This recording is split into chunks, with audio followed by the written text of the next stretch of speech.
Hey, everybody. You are now tuned into the Blackout, shining a light on Black excellence, activism, and culture. Blacked out by the majority on Afro Vibes Radio, the #1 online internet radio station with your girl, Tequila. Today's special guest is Patty Williams Downs. She's the executive director of One Goal Houston. How are you doing this afternoon? I am well. I'm well. Thank you for having me. Absolutely. Thank you so much for just coming on our show and allowing us to shine a light on your excellence as well as your organization. So, before we begin, can you just introduce yourself and give us a little background into who Miss Patty Williams Downs is? Sure. I am fabulous. Absolutely. No, I am. I'm a native from New Jersey, and I try to say that because I honor that I am a transplant to Houston, and it is my home now. But by essence, I am an educator. I'm an advocate for excellence and equity in education for kids, and so I've spent my entire career thus far fighting for kids to ensure that they have an excellent education. And so that means being a teacher, working at a system level in several school districts, and now fighting for students to make sure that they have equitable access to a post-secondary. Absolutely. So, what actually led to your passion for wanting to be an educator and an advocate for children? Oh, I love that question. I love answering it. So I was one of our students. And so I'm from East Orange, New Jersey, which is similar to Third Ward here in Houston. And I had an amazing community of supporters. My mom, she's a single mom of 5 kids. And while she didn't graduate from college herself, she watched all 5 of her kids enroll in the college of their choice and had a family who was amazing. And our community was riddled with a lot of crime and violence. And despite it all, I knew that one day I was going to be fighting to make sure that there were systems that were different for kids and to make sure that they had more than what I had educationally growing up. And so I found my way to the classroom to make a difference. Absolutely. And that's one thing that I love here on my show, especially when educators come, because we understand the public school system can be a little tough having the same opportunities as other people, especially with socioeconomic issues. And I'm glad to see that you're putting your, foot forward to give everybody the opportunity at a chance of education, because sometimes it's just not being able to get the knowledge that you really want to know. You just don't know how to get it or where to get it from. So just to start off, tell us about One Goal and your overall mission and purpose. Yes, so our mission is to close the degree divide in Houston. So what most people may not know is that if you were born into the lowest socioeconomic status here in Houston, you have a 9% chance of completing a post-secondary pathway, as opposed to you being born into the middle class or wealth. You have an 86% chance of graduating with a degree 6 years after high school. And that is not okay. And there are lots of people in our community. Houston wants their kids to win, right? And so there are a lot of people in Houston who are saying that's not okay. And so One Goal is a national enterprise. We're here in Houston as well to say it's not okay. And it's not because kids, like you described, it isn't because they aren't smart. They are. They usually don't have access or pathways or people tapping them or people clearing the path for them. And so what One Goal does is we say, you matter. And we're going to create a framework and a playbook to make sure you have what you need. So we are a post-secondary access and completion program. I think what makes us really unique is that we support the middle 50% of students, which is really cool because we don't support the top 10% or even the bottom 10%, but students who say they have a 2.0 or 3.0 and they've said, I don't know if I want to graduate from high school, let alone envision myself beyond this point. And so we say, you can. Whatever you're imagining you want to do beyond this point, you can also do with a degree or certification. We are an in-school model. And so you have a teacher.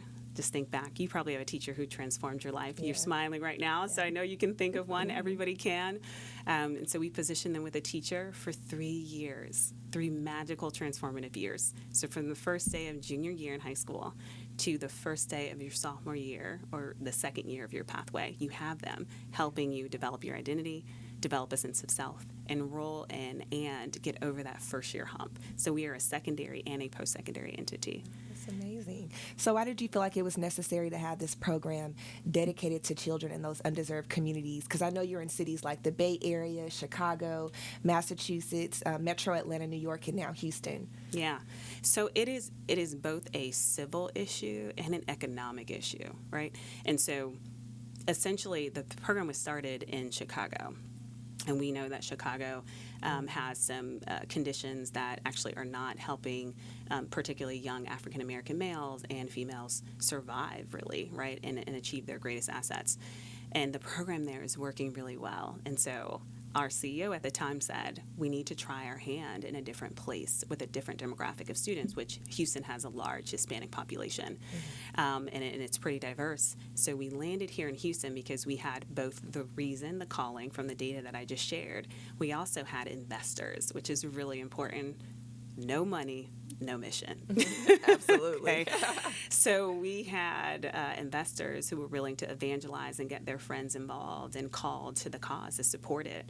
So we really started in Houston for that reason. We knew that there was a calling. We had the funding to start it. We also know that there are real challenges that our city faces. If we don't fix our education challenge, we won't be able to bring businesses here. If we don't fix our education challenge, we can't close gaps in healthcare. We can't close gaps in housing. So no matter what side of the fence you fall on here, whether you are Democrat or Republican, Houston will not be the Houston that we all want to live in if we do not offer our kids post-secondary pathways. Yeah. So we knew that we needed to be here in order to offer a city more life. So what are some of the struggles that you find with some of the students and the parents when they come to you and they say, hey, you know, I have a student, they haven't really thought about college, but this is something that I really want to embed into them, or just for them to think about other options and avenues? Like, what are the struggles that they're facing? Our parents, our students? Both. Yeah, that's a great question. So I'll actually start by sharing a little bit about my own mom. My mom is amazing. She's like one of the sweetest people that I know. And while my mom wanted the best for us, she had not completed college herself. Mm-hmm. And so there were things that she would say, I really want you to embark on this pathway, but I'm not quite sure how to help. And if I see an opportunity, I'm going to snag it down for you, right? Because that's what our families do. Mm-hmm. So we have parents who come to us with open minds and open hearts because they want the best for their child, right? But they may not be able to offer it for themselves. So we find parents who are facing working two jobs like my mom did. I rarely saw my mom. We were latchkey kids at best, right? We had to develop a lot of skill sets like cooking and cleaning. Some things, honestly, when I went to college, most people didn't know how to do, which was really interesting. I was like, y'all grew up in like River Oaks, okay? How are y'all up in here not being able to take care of yourselves? So I found myself like feeling really enriched having those experiences. But we find parents who are truly dedicated that may just not feel equipped enough to support their students. And whenever they find an opportunity, they latch onto it. Mm-hmm. We find our students sometimes distracted, right? Like they have a lot of competing demands. Social media. We find that a lot of our students have imposter syndrome. They want to be in places and spaces of higher calling and power, but when they're there, they feel like a fraud, right? So we find them in places having to develop their sense of security and their sense of worthiness and saying, whatever you want is possible. And we find our students having to sometimes make some really difficult trade-offs. Yeah. Right? You're shaking your head because you probably can envision them. Sometimes the social groups that they're in, if they don't subscribe to the same social norms, they're finding themselves having to either choose between their future or their community, which is a really, really tough pathway.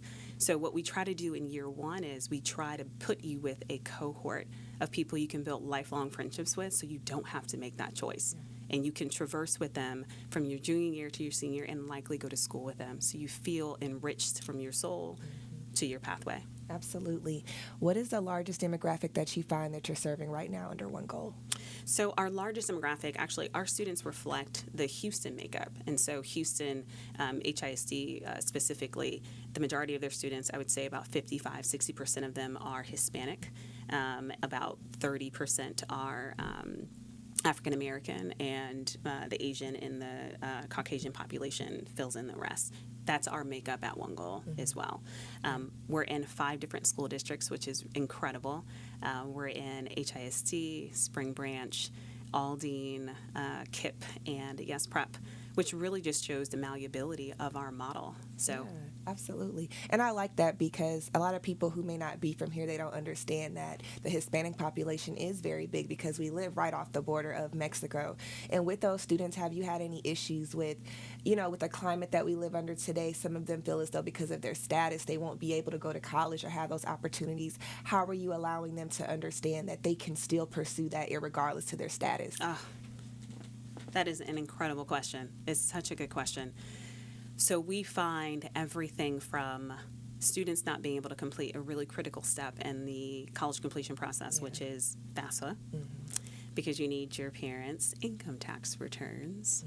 And your income tax returns have personal identification information that, with our current political state around rescinding DACA or ICE, it makes our students feel really threatened for their lives simply by providing the information to pursue their dream. I know it's really disappointing, and so that's a barrier that some of our students face. They also, in the college going process, if you are a student who has an undocumented status, you actually can't complete the same process as a student who has citizenship. So instead of completing FAFSA, you have to complete something called TASFA, which is actually a paper document that is like a book for filling out. So you can imagine, instead of going through sort of a 20-minute process and clicking your way through, you have to fill out a book. So they're really like bureaucratic steps in completing the process, depending on your citizenship, which can affect our Latinx community. Wow, it's sad because I feel like every child deserves to be able to obtain education regardless of what their status is. And I know here in Texas, that's such a big concern. Like, I went to school with a lot of Hispanic students, and I know I had one friend in particular.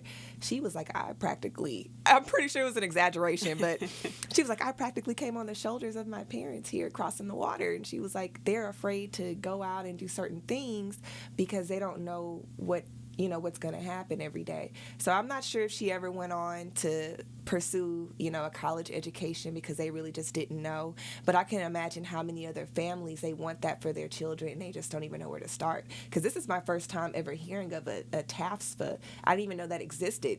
And in my mind, it almost kind of sounds like systematic racism. Here you are developing this book that most people probably are going to not be encouraged to finish, Not be super excited to fill out 30 pages. Yeah, Correct. I'm pretty sure nobody wants to do that. But I want to go more into One Goal and some of the things that you guys are doing and kind of really define what the degree divide is. But we have to go to a quick commercial break. When we return, we will finish our conversation. But until then, you guys are still tuned into The Blackout, always shining a light on Black excellence, activism, and culture on Afro Vibes Radio with your girl, Tequila.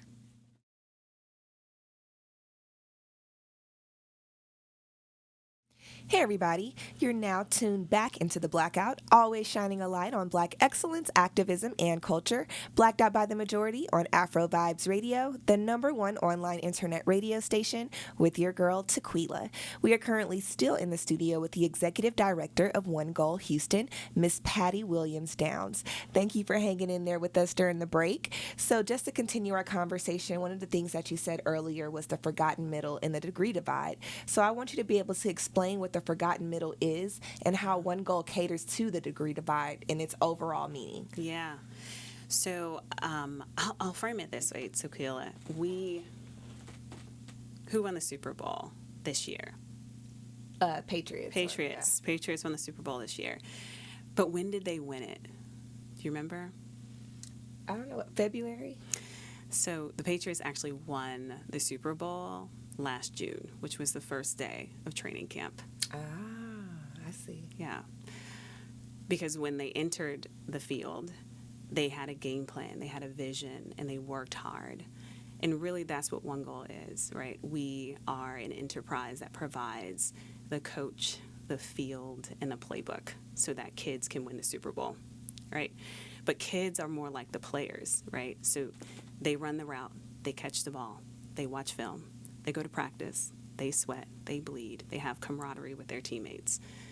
So I frame it that way because I want people to know that the essence of what One Goal is an asset-based program about our students. Our students are first.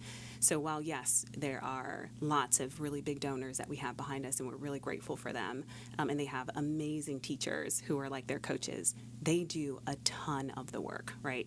And so who does the work, right? Students who are the forgotten middle, and really the magic is in the middle, I would say. There are students who have a GPA of a 2.0 to a 3.0.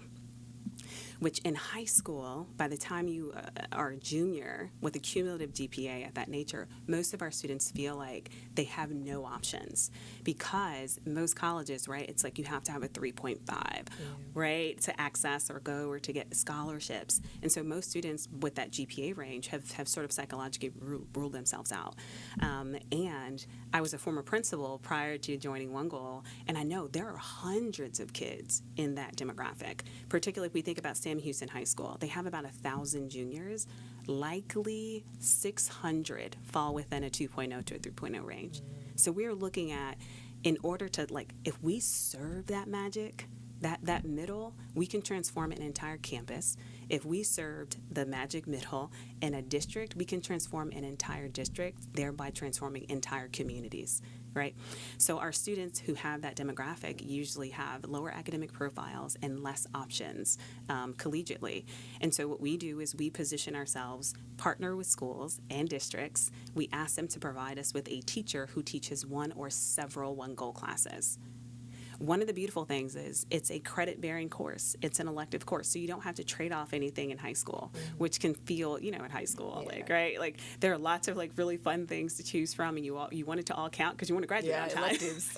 right? So our kids don't have to trade it off. So it essentially becomes like an AP, which is an advanced placement class for a middle 50% student who may not have access to that AP class. It becomes a place where you have a teacher every day who delivers curriculum, engages you, coaches you on your career pathway. So think about it this way, Tequila. Your high school experience can be not just a pathway to complete 12th grade, it can be a pathway to complete 16. That's what we're offering. While you are there in your junior and senior year, you are preparing to complete a pathway beyond what your sort of brick and mortar is teaching you at that moment. Absolutely. So I know some students, they may not necessarily feel like they're college bound, right? And they may want to find other avenues. Do you actually speak to them about trades or try to find a way to get them into those programs? Great question. We get that question a lot.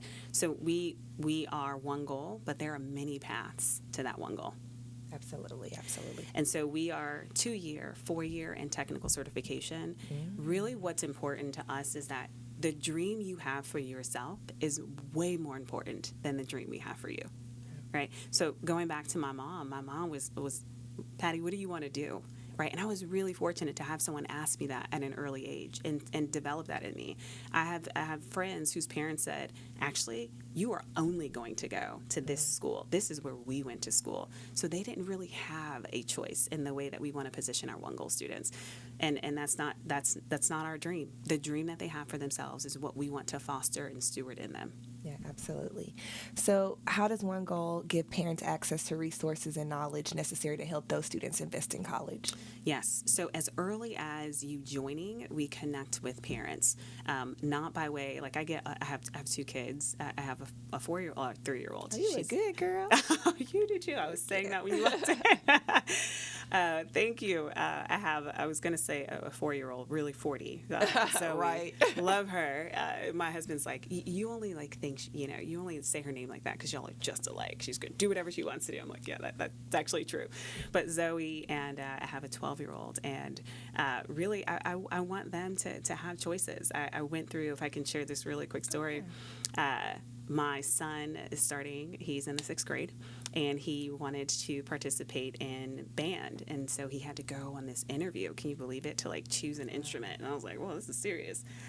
And he goes and he has to try out like the clarinet and the trumpet and the flute, but he's just trying out the top pieces to see how well his mouth formulates to the actual instrument. And he does it, and he looks at me, he goes, I like the flute, but his teacher doesn't hear it. And she goes, what do you like? I think you'd be really good at the clarinet. He goes, yeah, I'll do the clarinet. And I looked at him and I said, "What did you just tell me?" He said, "Oh, no, I like the flute." And I was like, "What are you going to tell your teacher now?" "I really want to do the flute." What was more important for me in that moment is that my son chose his choice, not what his teacher thought was good for him. And that's what we want to do. We spend a lot of time junior year ensuring that our students have a lot of time to explore what they want. Who are you? What makes you unique? What are your strengths? And what school, check this, what school supports that versus the other way around? And so we try to develop them in understanding what they want their pathway to be versus what we want their pathway to be. Now, we live in a country where it is important to have high earning potential, and it is important that you graduate without debt. So we do help them explore choice and some of the pros and cons around those choices. We use something called a My Options tool. So if you are exploring pathways, you can see what the graduation rate is for underrepresented minorities. So if you go to Sam Houston, you'll understand your graduation rate. You'll also understand how much debt you'll graduate with.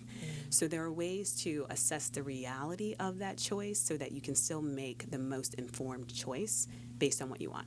Absolutely. And are there like ways for the students to get into scholarship programs as well so they don't have to just depend solely on the financial aid? There are. Most of our students, which is we pride ourselves in going into school districts and within school districts areas where there are students who qualify for free and reduced lunch, which means that their parents have an earning or combined income or household income around $45,000 to $50,000. And so most of our students are economically disadvantaged, which means, and first generation, which means typically you qualify for lots of financial aid. So our students oftentimes are not having to pull in as many scholarships. Also, a One Goal student, and I want to share the balanced narrative of the beautiful blessings of our students and the brilliance, and also some of the limitations that they experience is because they don't have higher GPAs, they cannot access merit-based scholarships in the same way that a student who has a 4.0 or 4.2 or if you're first in your class. And so, yes, so we have a team of experts behind the scenes, One Goal Houston. We have a team of about 20 staff members, and our directors of teacher support, they specialize in higher education pathways, collegiate pathways, and so they can advise our students on which scholarships to take. Amazing. See, I really like this One Goal organization. It's the first time that I'm hearing it, so I'm so glad that Bridgette brought you guys here because I know we have a lot of students that actually come here. Sometimes I do like career day, and they don't really know what they want to do with their future, and they don't know that there's any organizations that cater to people who look like them. So I'm going to make sure I share this with all the students that I speak to. Bring them our way. Absolutely. So we are aware that in this society, the opportunity is limited. How does One Goal seek students who have both the talent and the potential to be involved in the program? Yes. So we seek students a little bit by trickery. We actually leverage teachers within school buildings. So sometimes, honestly, students don't know that they're One Goal until they're there. Because they're like, oh, well, Miss Downs just told me I need to be here. Because what we're saying is, here's someone that knows you, that trusts you, that loves you, that can probably see more of you than you can see in yourself right now. And so we ask our teachers to select their students. Right.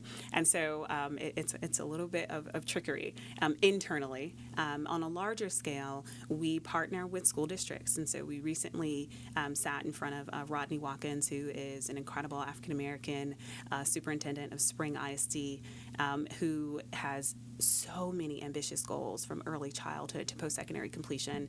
And, I'd run into him at an event and I said, hey, can we add value to your values? And he said, let's talk. So we're in talks with him now to use, One Goal to support his students' post-secondary efforts. So there's different entry points. We can collaborate with the district, and the district allows us to collaborate with principals, and then we get to the teachers. And in some areas, we collaborate directly with teachers who expand the program on their campus. Amazing. So how have students and their families actually benefited from One Goal, and how many students have been able to pursue a post-secondary education? Great question. So my team likes to joke with me all the time because I make a ton of sports metaphors. So I was really lucky to, I worked really hard in addition to like academics, but athletically, and I was afforded a full basketball scholarship to Fordham University. Okay. So I am a competitor at heart. I love to win. And the scoreboard always matters to me.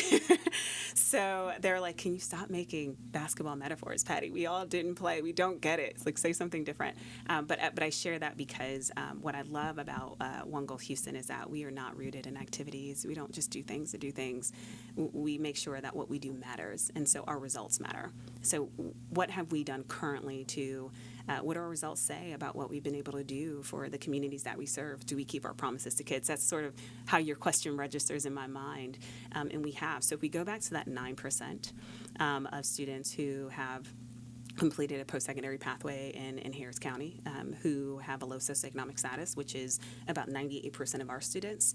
Our first graduating class of college seniors, about more than 50% of them are on track to complete. Absolutely. And so what colleges have you seen them actually get accepted into so far? Yeah. So we have students anywhere from Sam Houston to University of Houston main campus to Stephen F. Austin to UHD, TSU. Most of our students go to school within about a 90-mile radius, and so you can imagine sort of the plethora of schools within that our students are.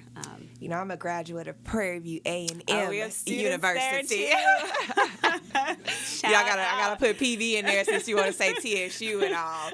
No, but that's so amazing, and I just love and respect everything that you're doing, and I'm just so grateful that you came here today. We're getting ready to wind down to the end of our show, but before we go, I want you to be able to give them the information on how they can either volunteer or actually join the program as a student and a parent, and give us your website and your social media information and just how to contact you directly. Yes. So you can always go to onegoalgraduation.org. And that's ONEGRADUATION, and I say that because there are no numbers in there. it's just the words. One Goal Graduation, and the way that you can get involved, I would say, for any listener, is to invest. If you find yourself as someone who wants to invest money, that's always great. And literally any dollar, it matters and it counts. And or you can invest your time. And so if you go to our website, it says donate or contact us, and you can click on either one. Your time matters. As I said, Houston is a city that wants to win and wants its kids to win. Yeah. And so our students, particularly those of color, I'm a Black woman. The majority of our staff, about 60% of them, are people of color, and they want to see us. Yeah. Absolutely. And so if you are a person of color in the city and you have an incredible story and you want to impact students, please reach out to us. On our website, your email will go directly to my staff, and it will come directly to me. And so if you just tell us who you want to talk to, if you want to talk to me, I'm definitely available. And our phone number is 281-556-0301, and our email, houston@onegoalgraduation.org. Amazing. Before you get out of here, do you just have any words of wisdom to students of color who definitely want to be able to succeed and go on to the next level with post-secondary education, but just not sure where to start or just don't have the confidence to really get there? Yeah. My words of advice to you would be to bet on yourself. Believe that you can do it. Bet on yourself, because when you do, people will also do the same. Mm-hmm. Well, thank you so much. You are just an amazing woman. Thank you for allowing us to shine a light on your Black excellence as well as One Goal. And I hope to be able to see you again in the future. Yes. And just help so many other kids along with you in some type of way, invest however I can. Yes, ma'am. But thank you so much for coming. Thank you for having me. Absolutely. And thank you all for tuning into another episode of The Blackout, where we always shine a light on Black excellence, activism, and culture with your girl Tequila on Afro Vibes Radio. Make sure to check out our Facebook Facebook and Instagram pages at the Blackout AVR. And to stay up to date on our previous discussions and future events, please visit Afro Vibes Facebook and Instagram at Afro Vibes Radio, Twitter at Afro Vibes Radio with an S, and lastly, listen to us online at www.afrovibesradio.com or simply download the Afro Vibes Radio app on the Apple or Google Play Store.